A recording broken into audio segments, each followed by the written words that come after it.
السلام عليكم. ازيكم يا شباب؟ عاملين ايه؟ ثانويه عامه 2026. هنتكلم النهارده على الفيديو الاخير اللي هو كان بمناسبه الجداول بتاع معاذ. انا مش طالع انتقد معاذ لاول مره، بعد كده هننتقده عادي. يعني انا شايف ان الفيديو اللي هو عمله بتاع الجداول هو كان معظمه صح، وان هو الكلام اللي قاله صح. وفي ناس، يعني الناس اللي هي بتعمل جداول ذات نفسها، هم متضايقين طبعا من الكلام اللي بيقوله، علشان يعني في ناس ممكن تسمعه وما تروحش تشتري. هو مش بيقطع رزق حد والكلام من ده، بس هو بينصحك. يعني هو الجداول حرفيا ملهاش لازمه. ليه اعمل جدول لمده اسبوع؟ ليه اعمل جدول لمده كذا؟ ليه اعمل كذا؟ وشخص تاني، يعني فيديو على الفيسبوك تقريبا، او على الفيس وانستا ويوتيوب وكله، يجي يقول لك الطالب اللي يعمل من دلوقتي كذا ويبدا من شهر 2 ويعمل كذا يجيب 95، والطالب اللي من اول السنه هيجيب 70، وحاطط حته في الاخر كده والكلام من ده. تمام. هو انت الغرض في الفيديو بتاعك ده حاجه من الاتنين. يعني انت تشجع الناس اللي هم دلوقتي، انت بتشجع اللي هم يبداوا من شهر 2، فتمام. الغرض التاني اللي هو اللي بادئ من اول السنه وشاف الفيديو ده، هيعمل ايه ويقول لك انت جايب 70%؟ ما انت كده بتحبطه.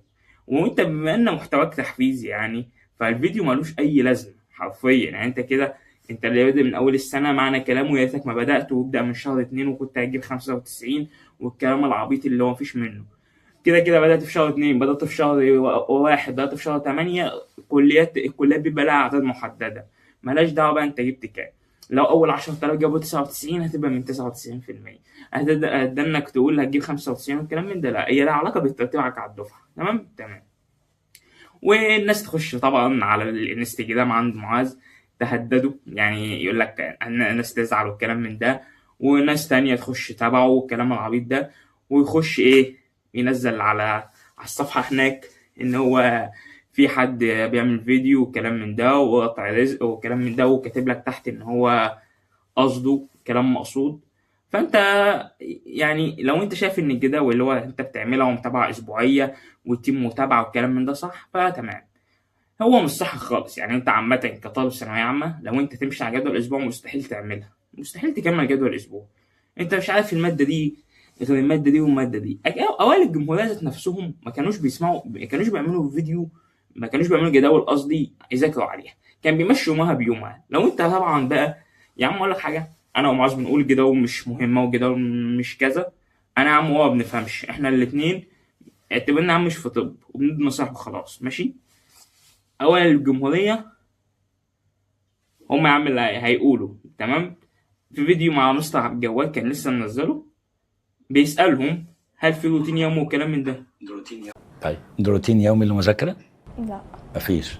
هو انا بحدد النهارده هذاكر كيمياء مثلا، خلاص بقى هشوف هعمل ايه، هخبط لحد ما اخلص الكيمياء. هخبط لغايه ما تخلص. ما انا وهي بقى، يعني انا وانتي بعدين. روتين يومي؟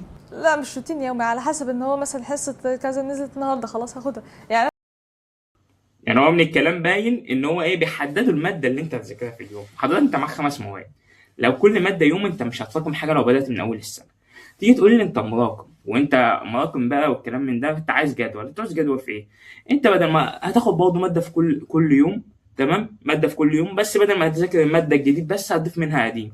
هتاخد كيمياء في يوم، هتاخد عضويه مع حاجه قديمه، هتاخد كذا مع حاجه قديمه، هي ماده في نفس اليوم وهتاخد معاها من القديم. هو المشكله كلها ان انت مش عايز تبدا، دي المشكله والمضمون كله.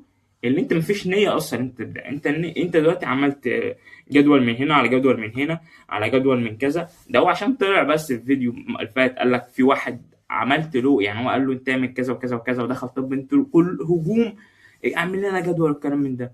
والله في واحد كنت بحل له فيزياء ودخل طب، يعني مثلا هيتم افتتاح باب الفيزياء، باب التقديم الفيزياء لو حد عايز ياخد فيزياء معايا.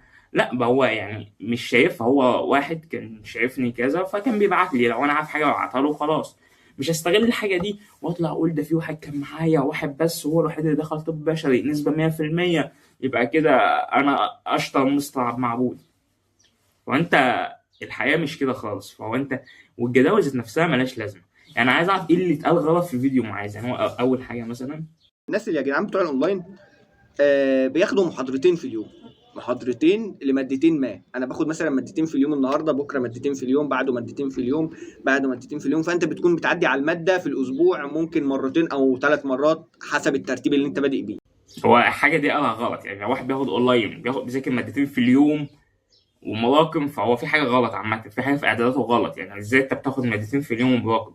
ده انت بقول لك ماده في كل يوم، هم 5 ايام هيبقى معاك يومين. لو يعني في يومين كمان لو عايز تاخدهم اجازه، تمام. فهو عامه يعني مفيش حد بيكون بيذاكر مادتين في اليوم وبيراكم. غلط. يعني مستحيل تحصل. يعني انت لو بتذاكر مادتين ومراكم، اللي بيذاكر ماده وبيطلع اول جمهوريه ده ايه يعني؟ تنين مجنح؟ ما انت انسان هو انسان. انت عندك ايدين هو عنده ايدين، هو رجلين وانت رجلين، هو بيذاكر وانت بتذاكر، هو بياكل وانت بتاكل. مفيش حاجه مختلفه. يعني هو انت وهو نفس الشخص. هي توفيق في الاخر من ربنا. بس انا بتكلم عن حته المذاكره دلوقتي، تمام.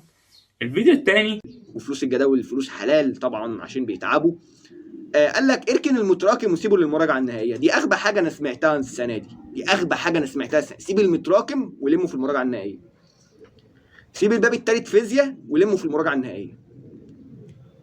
فاهم بقى؟ الناس بتوع الجداول قالوا سيب المتراكم وخش بقى على المراجعه. يعني سيب المتراكم دلوقتي وخليك في الجديد. صح، انت صح. والباب حرفيا الباب التالت فيزياء ده اللي بيجي منه 8، مش عايز اصدمك بس من 13 درجه حاجه زي كده.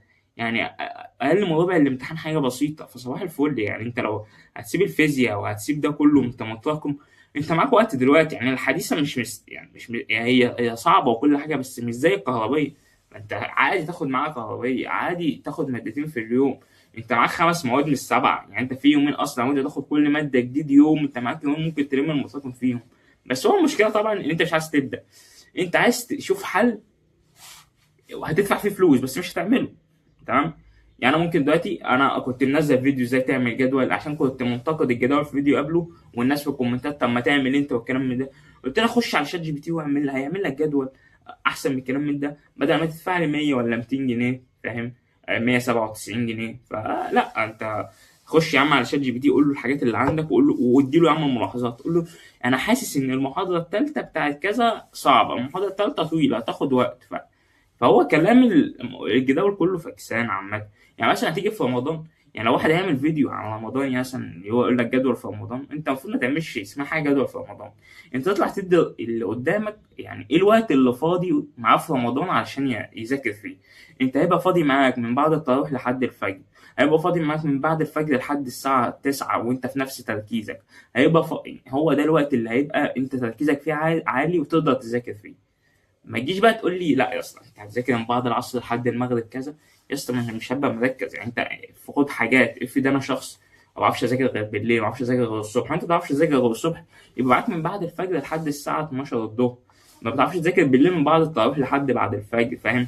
هي يديله الاوقات الفاضيه، هو يحدد هو هيذاكر ايه، انت ما تحددلوش. يعني لو هو يدفع فلوس عشان انت حدد له الوقت الفاضي، فانت الصراحه يعني مش عارف. يعني يعني انت اصلا لو دخلت على موبايلك تلاقيك مثلا بتسمع 10 ساعات والكلام من ده، بتضيع وقت في حاجات. الدليل انت بتسمع الفيديو ده وسامع الفيديو ده وسامع الفيديو بتاع الاخ التاني والاخ التالت. فهو انت بتضيع وقتك على فيديوهات ملاش لازمه حرفيا، بس هو بتضيع وقت اللي هو على اساس انت بتذاكر. ده اخر حاجه تقريبا. يا اسطى بامانه المشكله مش في الجدول، بامانه المشكله مش في الجدول. يعني انت لو تقوم تبدا تلم المتراكم اللي عليك، بدل ما انت مستني ان حد يديك تلم المتراكم، بجد انت محتاج تقوم تذاكر بس وخلاص. يعني لما تبدا هتلاقي ان باقي الماده بتكر قدامك، مش مضطر تقعد تسمع ده وتسمع ده وتسمع ده وازاي الم واخش عند ده ازاي الم، ده ممكن يديني الحل السحري في اقل وقت ممكن. الحل الوحيد اللي انت تقوم تذاكر وتبطل اللي انت بتعمله ده. الناس لا لا لا اعمل جداول وخد فلوس. يا اسطى بص، انا همم على قلبي اسهل حاجه ممكن اعملها ان انا اقول لك يلا يا جدعان جداول ب 100 جنيه، هات يا ابني 200 واحد كل واحد 100 جنيه يا عم 20,000 جنيه، يلا بينا اجيب ايفون بدل الجوده المنيله اللي انت بتتفرج عليها بيها دي، اعمل استوديو بدل القرف اللي ورايا ده عادي. بس طبعا ده عبط. وانا يا جدعان اساسا بشوف ان فلوس الجداول دي فلوس عبيطه. هو على الفيديو بتاعه لو انت يا اسطى محتاج يا اسطى جدول عشان تدفع فلوس، تمام، يا اسطى ادفع فلوس وخد الجدول. بس انا هقول لك حاجه، انت لو جيت دلوقتي قلت لي اعمل لي جدول، افرض لا قدر الله في يوم تعبت، انا مش عارف انت ايه ظروفك، يعني مثلا حصل لك حاجه، افرض انت يا عم يعني كل واحد حاجات شخصيه ظروف ما ينفعش عليها بقيه الجدول. يعني مثلا انت ذات نفسك مش عايز تذاكر، والله ما هتذاكر. لو عملت لك 100 جدول مش هتذاكر. لو انا شرحت لك الماده كلها في ساعه هتسمع الساعه ده في 3 ايام. تمام. عشان المشكله في الشخص ذات نفسه اللي هو مش ناوي يبدا، مش ناوي يذاكر. مش المشكله مش في الجدول، يعني اعمال الجدول دي اسهل حاجه. هتجيب كشكول زي ده كده اهو، اهو قاطع كده اهو، وادي خش هنا كده اهو. يلا النهارده ايه مثلا؟ النهارده ايه؟ النهارده الحد. النهارده الحد عليا محاضرة بايو تقريبا. والله ما فاكر، والله ما اعرف عليا محاضرة ايه النهارده. محاضرة باسو. استنى اصل كده بقى ايه، عامل عليهم جدول. محاضرة البايو دي طويلة، فهناخد فيها 3 ساعات. يبقى من عندي من 1 الظهر ل4 العصر بايو. طب افرض احتاجت اكتر من كده، يعني ارميها؟ لا، ما لازم اخلص دي واخلص دي. ماليش دعوة بقى دي خدت قد ايه ودي خدت قد ايه. ماليش دعوة دي خدت نصاية دي خدت تلت ساعة. خلصت الاتنين خد بقية اليوم اجازة. خلصت الاتنين خد واحدة من اللي مراكم. خلصت كذا خد من اللي فاضل لك. فهو إيه، مش مشكلة جدول. انا لو هتعمل جدول هتحدد وقت ليك انت مش هتخلص. فاهم؟ فهو يعني هو ده اللي انا عايز اقوله. وما تنساش تعمل لايك واشتراك علشان نكمل 2000 مشترك ونعمل لكم شكرا 2000 مشترك والكلام العبيط ده. وده كان نهاية الفيديو بتاعنا، والسلام عليكم ورحمة الله وبركاته.